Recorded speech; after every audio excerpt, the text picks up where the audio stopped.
ಆ ಹಸುವಿನ ಜೀವಕ್ಕೇನು ಬೆಲೆ ಇಲ್ವಾ?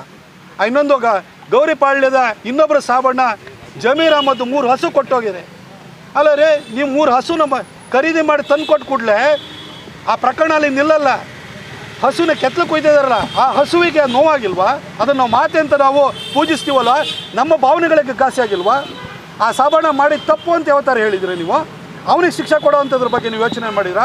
ಒಂದು ಸಿ ಟಿ ರವಿ ಅವರು ಏನೋ ಅಂದರು ಅಂತೇಳಿ ಒಂದು ವಿಚಾರಕ್ಕೆ ಅದನ್ನೇ ಅವ್ರನ್ನ ಇಡೀ ಊರೆಲ್ಲ ಸುತ್ತಿಸಿರಿ, ಅವ್ರಿಗೆ ಕೊಡಬಾರ್ದು ಕಷ್ಟವನ್ನೆಲ್ಲ ಕೊಟ್ರಿ. ಆದರೆ ಇವತ್ತು ಹಸುವಿನ ಕೆತ್ತಲು ಕೊಯ್ದಿರೋನ್ನ ಸ್ಟೇಷನ್ ಬೇಲ್ ಕೊಟ್ಟು ಕಳಿಸ್ತೀರಾ? ನೀವು ಯಾರನ್ನು ರಕ್ಷಣೆಯನ್ನು ಮಾಡ್ತಾಯಿದ್ದೀರಿ? ನೀವು ಈ ರಾಜ್ಯ ಜನತೆಗೆ ಭಾಳ ಸ್ಪಷ್ಟವಾಗಿದೆ. ಈ ಒಬ್ಬ ಜಮೀರ್ ಅಹಮದ್ ಅವರಂಥ ಅಡ್ವೈಸರ್ನ ಇಟ್ಕೊಂಡು ಆಡಳಿತ ನಡೆತಿರುವಂಥ ಸಿದ್ದರಾಮಯ್ಯನವರ ಈ ಒಂದು ಸರ್ಕಾರದಲ್ಲಿ ಹಿಂದೂಗಳಿಗಾಗಲಿ ಅಧಿಕಾರಿಗಳಿಗಾಗಲಿ ಯಾರಿಗೂ ರಕ್ಷಣೆ ಇಲ್ಲ ಅನ್ನೋದು ಭಾಳ ಸ್ಪಷ್ಟವಾಗ್ತಾಯಿದೆ.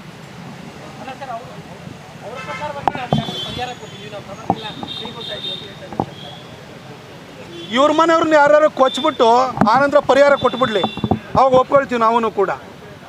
ಅಲ್ಲ, ಇವರು ಹಿಂದೆ ಮುಸಲ್ಮಾನರು ಇಲ್ಲಿ ನಮ್ಮ ಹಿಂದೂಗಳನ್ನ ಆಕ್ರಮಣ ಮಾಡಬೇಕಾದ್ರೆ ಕುತ್ತಿಗೆ ಕೊಚ್ಚರು, ಇವಾಗ ಹಸುವಿನ ಕೆತ್ತಲು ಕೊಚ್ತಾ ಇದ್ದಾರೆ. ಇದೊಂದು ವ್ಯವಸ್ಥಿತವಾದ ಷಡ್ಯಂತ್ರ. ಕುತ್ತಿಗೆ ಕೊಚ್ಚುವಂಥದ್ದು ಕೇರಳ ಮಾದರಿಯ, ಅದು ಮುಸಲ್ಮಾನರು SDPIನವರು PFIನವರು ಕೇರಳದಲ್ಲಿ ಈ ಮಾದರಿಯ ಒಂದು ಕೊಲೆಗಳನ್ನು ತಂದಿದ್ರು.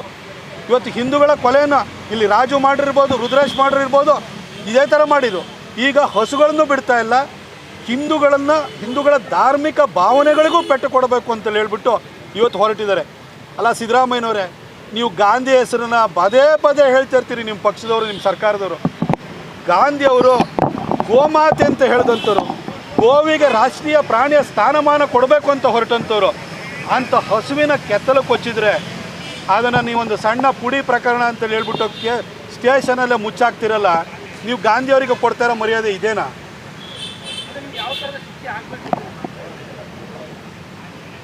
ಆ ಹಸುವಿನ ಕೆತ್ತಲು ಕೊಚ್ಚಿದನಲ್ಲ, ಅದ್ರ ಹಿಂದೆ ಮಾನಸಿಕ ಅಸ್ವಸ್ಥತೆ ಎಲ್ಲ ಒಂದು ವ್ಯವಸ್ಥಿತವಾದಂಥ ಷಡ್ಯಂತ್ರ ಇದೆ.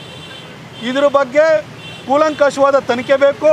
ಅದ್ರ ಜೊತೆಗೆ ಆ ಸ್ಟೇಷನ್ ಬೇಲನ್ನು ಏನು ಕೊಟ್ಟು ಅವ್ನು ಹೊರಗಡೆ ಹಾಕಿದ್ರಲ್ಲ, ಅವ್ನು ಮಾನಸಿಕ ಅಸ್ವಸ್ಥ. ಇನ್ನೂ 4 ಹಸುನೂ ಕೊಚ್ಬೋದು, ಜನನೂ ಕೊಚ್ಬೋದು. ಜನಕ್ಕೆ ಏನು ರಕ್ಷಣೆ ಕೊಡ್ತೀರಿ ನೀವು?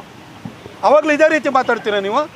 ಅವನಿಗೆ ಸರಿಯಾದ ಶಿಕ್ಷೆ ಕೊಡಬೇಕು, ಅವನು ಇಮಿಡಿಯೇಟಾಗಿ ಜೈಲಿಗೆ ಹಾಕಬೇಕು. ಅವನು ಯಾವ ರೀತಿ ಹಸುವಿನ ಕೆತ್ತಲನ್ನು ಕೊಚ್ಚಿದನೋ ಅದಕ್ಕೆ ಸರಿಸಮಾನವಾದ ಶಿಕ್ಷೆಯನ್ನು ಅವನಿಗೂ ಕೊಡಬೇಕು ಅಂತ ನಾವು ಒತ್ತಾಯಿಸ್ತೀವಿ.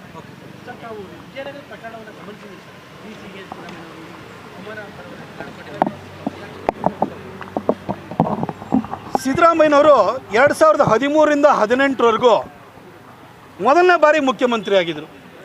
ಅವತ್ತು ನಮ್ಮ ಈ ಮೈಸೂರಿನಲ್ಲೇ ಒಬ್ಬ ದಿಟ್ಟ ದಲಿತ IAS ಅಧಿಕಾರಿಯಾಗಿದ್ದಂಥ ಶಿಖಾವರನ್ನು ಸಿದ್ದರಾಮಯ್ಯನವರ ಶಿಷ್ಯ ಮರಿಗೌಡ ಸಿದ್ದರಾಮಯ್ಯನವ್ರ ಎದುರುಗಡೆ ಅವಾಚ್ಯ ಶಬ್ದಗಳಿಂದ ನಿಲ್ಲಿಸಿದ.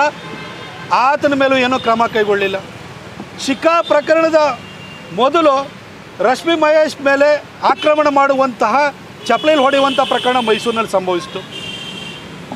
ಅವರು ಮೊದಲ ಸಾರಿ ಮುಖ್ಯಮಂತ್ರಿ ಆಗಿದ್ದಾಗ ಮಲ್ಲಿಕಾರ್ಜುನ ಖರ್ಗೆ ಅವರನ್ನು ಹತ್ಯೆ ಮಾಡಲಾಯಿತು.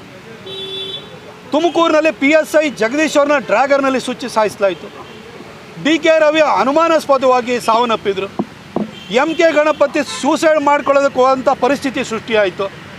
ಅಧಿಕಾರಿಗಳಿಗೆ ರಕ್ಷಣೆ ಇಲ್ಲ ಅನ್ನೋ ಸ್ಥಿತಿ ಅವರ ಮೊದಲನೇ ಅವಧಿಯಲ್ಲಿ ಸೃಷ್ಟಿಯಾಗಿತ್ತು. ಈಗ 2ನೇ ಅವಧಿನಲ್ಲಿ ಈ ಹಿಂದೆ ಮರಿಗೌಡನಂಥವ್ರನ್ನ ಚೂ ಬಿಟ್ಟು ಅಧಿಕಾರಿಗಳನ್ನ ಅವಮಾನ ಮಾಡೋರು, ಈಗ ಸಿದ್ದರಾಮಯ್ಯನವರು ಸ್ವತಃ ಅವಮಾನ ಮಾಡ್ತಾಯಿದ್ದಾರೆ. ಆ IAS ಅಧಿಕಾರಿ ಜೀವನ ಇಡೀ ಕಷ್ಟಪಟ್ಟು ಆ ದಿವಾಕರು ಒಂದು IAS ಪಾಸ್ ಮಾಡಿ ಒಂದು ಜಿಲ್ಲೆಯ ಒಂದು ಆಡಳಿತವನ್ನು ನಡೆಸ್ತಾ ಇರ್ತಾರೆ. ಅದೊಂದು ಸಾರ್ವಜನಿಕ ಕಾರ್ಯಕ್ರಮ, ಎಲ್ಲ ಒಂದು ಸರ್ವಧರ್ಮ, ಎಲ್ಲರನ್ನೂ ಕೂಡ ವೈವಾಹಿಕ ಒಂದು ಸಮಾರಂಭ, ಸಾಮೂಹಿಕ ವಿವಾಹ ಸಮಾರಂಭ ಎಲ್ಲರೂ ಕರೆದಿದ್ದಾರೆ. ಅವರು ಹೆಡ್ ಆಫ್ ದಿ ಡಿಸ್ಟ್ರಿಕ್ಟು ವೇದಿಕೆಯಲ್ಲಿ ಆ ಕಾರ್ಯಕ್ರಮಕ್ಕೆ ಬಂದು ಕೂತ್ಕೊಂಡ್ರೆ ನಿಮಗೇನು ಚುಚ್ಚುತ್ತಾ? ನೀವು ವಿಜಯನಗರದ ಗಡಿ ಬಂದು ಕೂಡಲೇ ಬುಕ್ಕೆ ಹಿಡ್ಕೊಂಡು ದಿವಾಕರು ನಿಮ್ಮನ್ನು ಇದನ್ನು ಬರಮಾಡ್ಕೊಳ್ಳಲ್ವಾ?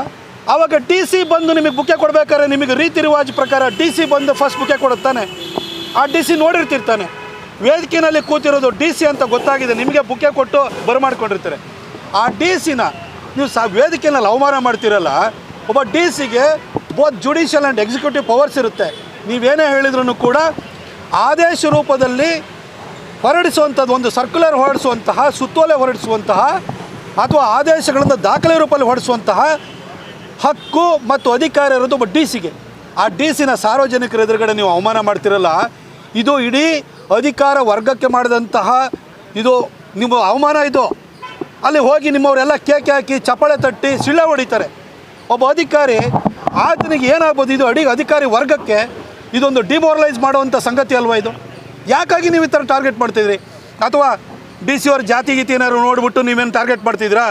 ನಿಮ್ಗೆ ಮೊದಲು ಗೊತ್ತು, ನೀವು ಫಸ್ಟ್ ಟೈಮ್ ಮುಖ್ಯಮಂತ್ರಿ ಆದಾಗ ಉಮೇಶ್ ಅವರು ಈ ರಾಜ್ಯ ಕಂಡಂತಹ ಅತ್ಯಂತ ಒಬ್ಬ ನೇರವಂತಿಕೆ ಇಟ್ಕೊಳ್ಳೋ ದಕ್ಷ ಅಧಿಕಾರಿಯಾಗಿದ್ದರು. ಅವ್ರನ್ನ ಚೀಫ್ ಸೆಕ್ರೆಟರಿ ಮಾಡುವಂಥ ಅವಕಾಶ ನಿಮಗಿತ್ತು. ಇರೋ ಚೀಫ್ ಸೆಕ್ರೆಟರಿಗೆ ಎಕ್ಸ್ಟೆನ್ಷನ್ ಕೊಟ್ಟು ಉಮೇಶ್ ಅವರು ಚೀಫ್ ಸೆಕ್ರೆಟರಿ ಆಗೋಕ್ಕೆ ನೀವು ಬಿಡಲಿಲ್ಲ. ಯಾಕೆ ಲಿಂಗಾಯತರು ಅನ್ನೋ ಕಾರಣಕ್ಕೆ. ಅದೇ ರೀತಿ ಕಿಶೋರ್ ಚಂದ್ರ ಒಬ್ಬ ದಕ್ಷ ಪೊಲೀಸ್ ಅಧಿಕಾರಿಯಾಗಿದ್ದರು, ಅವರು ಡಿ ಜಿ ಆಗುವಂಥ ಅವಕಾಶ ಇತ್ತು. ಅವ್ರನ್ನೂ ಕೂಡ ನೀವು ಮಾಡಲಿಲ್ಲ. ನೀವು ಸೆಂಟ್ರಲ್ ಸರ್ವಿಸ್ಗೆ ಹೋದವ್ರನ್ನ ವಾಪಸ್ ಕರ್ಕೊಂಬಂದ್ರಿ ನೀವು. ಯಾಕೆ? ಅವ್ನು ಒಕ್ಕಲಿಗ ಅಂತ ಮಾಡಲಿಲ್ವಾ? ಅಲ್ಲ, ಈ ರೀತಿ ಜಾತಿ ಈ ಥರ ಒಡಕು ನಿಮ್ಮ ಮನಸ್ಸೊಳಗಡೆ ಯಾಕೆ ಕೂತಿದೆ ಸಿದ್ದರಾಮಯ್ಯನವರೇ? 39 ಜನ ಲಿಂಗಾಯತ್ MLA ಇಲ್ದಿದ್ರೆ ನೀವು ಮುಖ್ಯಮಂತ್ರಿ ಆಗ್ತಿದ್ದೀರಾ. ಇವತ್ತು ಯಾಕೆ ದಿವಾಕರ್ನ ಅವಮಾನ ಮಾಡ್ತಾಯಿದ್ದೀರಿ? ಯಾಕೆ ಈ ಜಾತಿ ಭಾವನೆಯನ್ನು ಇಷ್ಟೊಂದು ತಲೆ ಒಳಗಡೆ ತುಂಬಿಕೊಂಡಿದ್ದೀರಿ?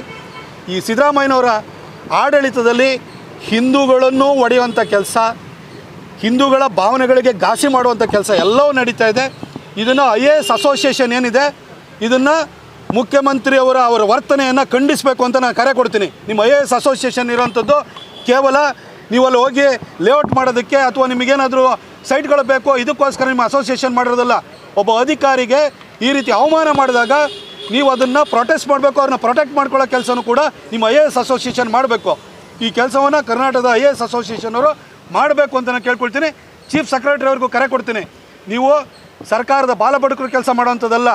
ಚೀಫ್ ಸೆಕ್ರೆಟರಿ ಅಂತಲೂ ಒಂದು ಸ್ಯಾಡೋ ಚೀಫ್ ಮಿನಿಸ್ಟರ್ ಇದ್ದಂಗೆ ಒಬ್ಬ ಆಡಳಿತಾತ್ಮಕ ಮುಖ್ಯಮಂತ್ರಿ ನೀವು ನಿಮ್ಮ ಅಧಿಕಾರಿನ ಪ್ರೊಟೆಕ್ಟ್ ಮಾಡ್ಕೊಳ್ಬೇಕಾದ್ರೂ ನಿಮ್ಮ ಅಧಿಕಾರಿಗೆ ಅವಮಾನ ಆದಾಗ ಅದನ್ನು ತಡೆಯುವಂಥ ಪ್ರಯತ್ನ, ಅದಕ್ಕೆ ಪ್ರತಿರೋಧ ಒಡ್ಡುವಂಥ ಪ್ರಯತ್ನವನ್ನು ನೀವು ಮಾಡಬೇಕು ಅಂತ ಹೇಳಿ ನಾನು ಚೀಫ್ ಸೆಕ್ರೆಟರಿ ಅವ್ರಿಗೂ ಕರೆ ಕೊಡ್ತೀನಿ.